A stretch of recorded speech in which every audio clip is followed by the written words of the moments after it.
Hi, this is going to be my biofuel presentation on ethanol.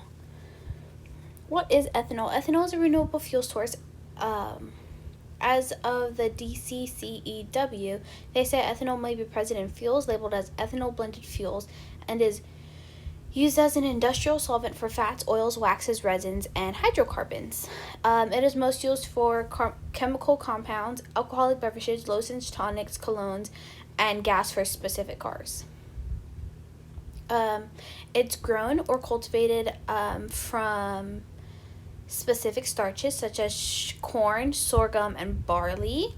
It even uses sugar and sugarcane and sugar beets. In the United States, ethanol is produced from corn kernel starch. And over here you can kind of see how they use corn to grind it to meal, to then go to liquefaction and add water and cook it, to then start saccharidification, where you break it down into starch to sugar, then you break it down to sugar to ethanol, then distillation, and then denaturation.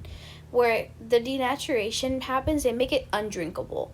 So you think that you could drink it because it's made of corn, but you don't want to drink it because at the end of the day, it is gas.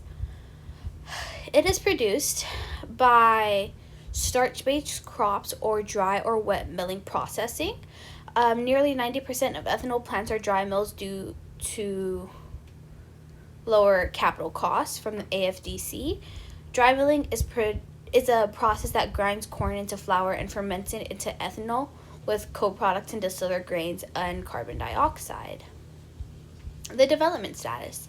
The ethanol industry is always growing, with production and production capacity increasing over the past decade. Since production fell in 2020 due to COVID-19, the growth has been uneven and fluctuating based on the conditions of our market. The RFS program has been a major driver of increased ethanol production in the U.S. as it mandates blending certain renewable fuels into gasoline. So there is a gasoline that combines ethanol and gas together. That's from the EIA. The impact of ethanol on our carbon footprint. Because of ethanol is produced from corn, it reduces greenhouse gas emissions compared to gasoline from the DOE.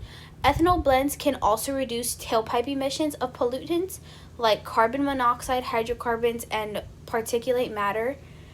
The impact carries on the feedstock and production methods. So this is corn ethanol, which is, we usually use this in the United States. This is another corn ethanol, the revised version.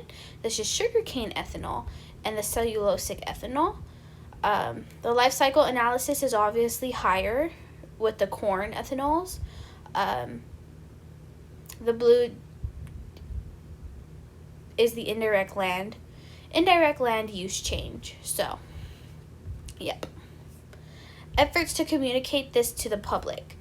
Some efforts to communicate ethanol to the public is giving it to farmers to use and using it for engines in motor vehicles.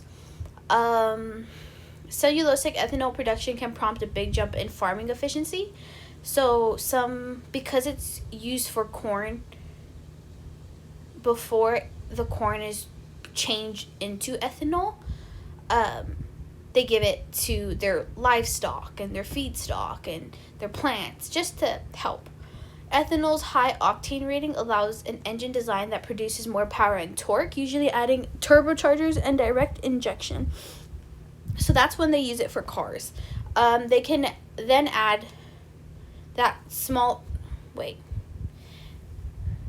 So after a big engine, it's saying you can also use a smaller engine that can do the same job as a larger engine, helping boost fuel and economy.